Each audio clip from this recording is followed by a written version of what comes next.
Obviously, when you fought in Salt Lake and all these fights, there was always an Australia card coming up, and we would ask you like, do you want to get on that Australia card? It never seemed overly important to you to fight in Australia because you did that before you got to the UFC. So when they called you to, fight on a pay-per-view in Sydney, were you hesitant at all, or were you just like, yeah, I'll fight at home again?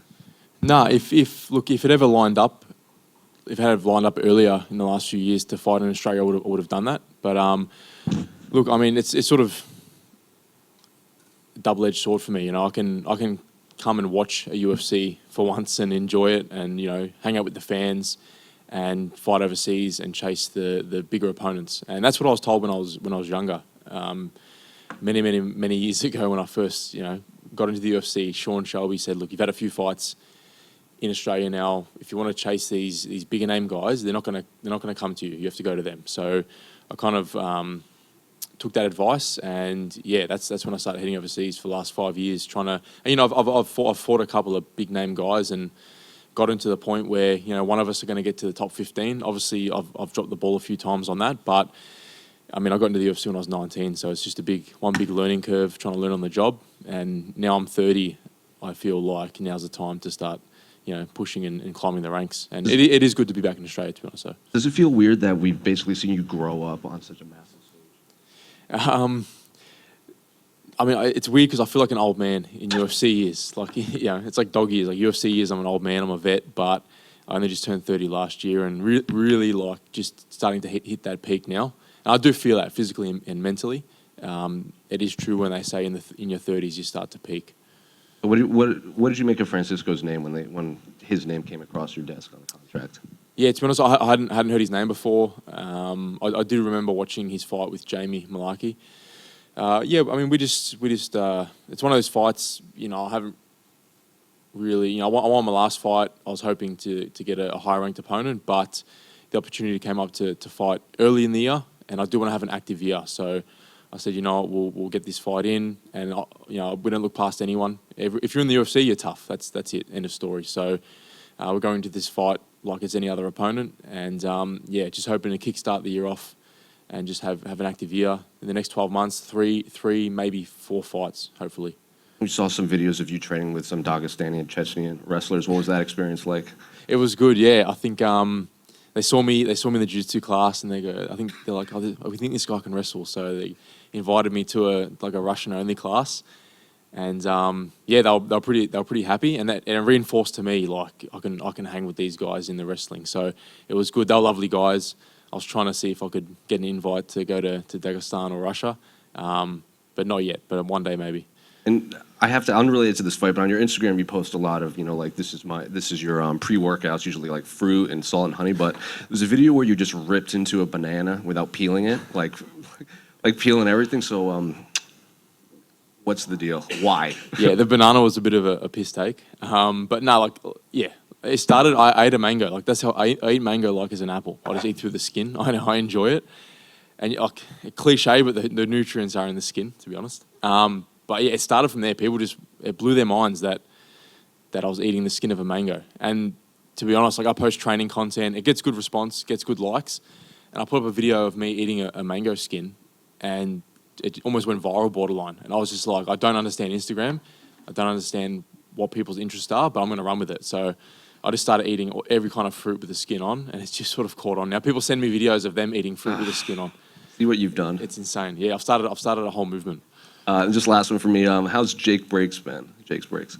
Yeah, it's good. Obviously, I go a little bit quieter coming into a fight, but I love it. I found a natural love for the trading card hobby, and we've turned it into a business. But it's still a hobby, to be honest. We just have good fun with our group of guys at Break. We reinvest the money into good stock, and we don't keep the cards. They're not our cards. They're the guys that buy in. But we just enjoy just seeing what's next. Like that's the whole thing about the trading card. You don't know what you're going to pull next, and we love it, and it's a laugh. And yeah, I mean the wives probably don't like us being out to 4 a.m. at night breaking cards, but it's good fun. What was it like working with Shannon Briggs? Is he as over the top as we see on video? Honestly, we had a video call for about an hour and a half, and he's pretty chill, actually, to be honest. Like, yeah, He's pretty chill. But man, he wants to come out to Australia. Wants us to bring him out. So he actually wanted to try and maybe corner me for this fight. We were trying to get him out. And he's going to come train me and corner me, and a little bit of let's go champ before we fight. He's just the hype guy. Yeah, that's it. Yeah. Jake, back here. Yep. You were in town for UFC Perth, but you weren't booked. Now that you have got a fight, there was some frustration when you weren't on that card. Is there now almost a sense of relief of like, okay, cool, I have the fight, I actually can go out there and perform? For this card in particular? Yes. Yeah, we didn't really know what was going on. We were waiting to get a match-up. We had a match-up with another fighter for about 24 hours, and then he ended up having to pull out. And then we're sort of in limbo again for a couple of weeks. And I was getting to the point where I was like, I probably won't get a match-up for this card because it's in Australia. It's starting to, 4 or 5 weeks out from the fight. But we locked in a fight. And yeah, it was good relief to be able to get a fight because I just for the fact that I want to start the year early and get the ball rolling for 2025. You've always trained with high-level guys, but 2 of your training partners are also going to be on this card. What is that like in a camp when you've got 3 people peaking for such high-level fights? It's good. Like we all have our own schedules and training partners and we have some coaches in common, but also separate coaches as well. So it just adds an element of a bit of a team feel, kind of like when I had I was playing football back in the day. Once we're in there, we're on our own, but going through a training camp together, it does just give that extra bit of motivation and enjoyment to the camp. And then during the fight week as well, like I said, it's like we're rocking up with the team almost. And a bit of familiarity during fight week. Usually, like we go overseas to obscure places like Salt Lake City in Utah, and we don't know anyone else there. It's just me, a couple of cornermen, and that's it. So to have a lot of familiar faces around fight week, it's good. And you touched on before about that feeling of being a UFC veteran. One of those 2 teammates, John McAuliffe, is making his UFC debut. Has there been any words of wisdom you've shared to him? Nah, Jono's pretty locked in, to be honest. You know what I mean?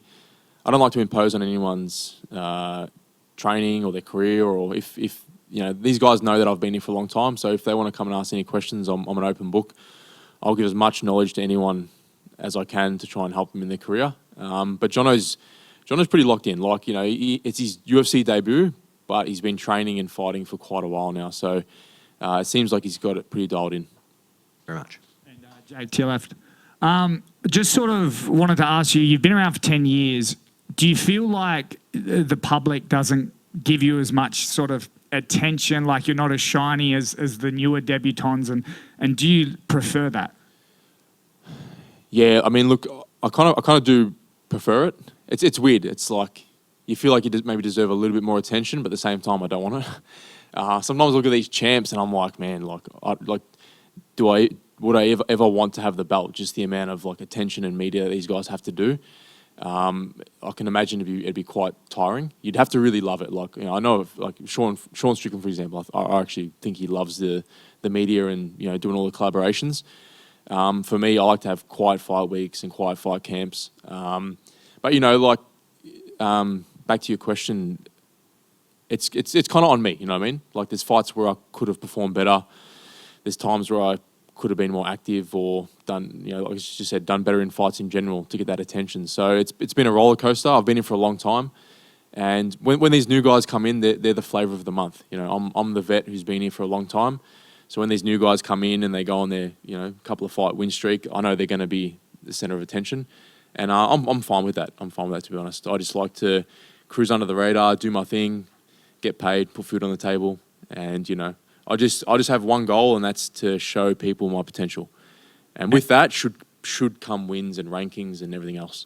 And I just wanted to touch base on, could you have really made the AFL with those Aussie rules skills you had as a kid? Yeah, 100%.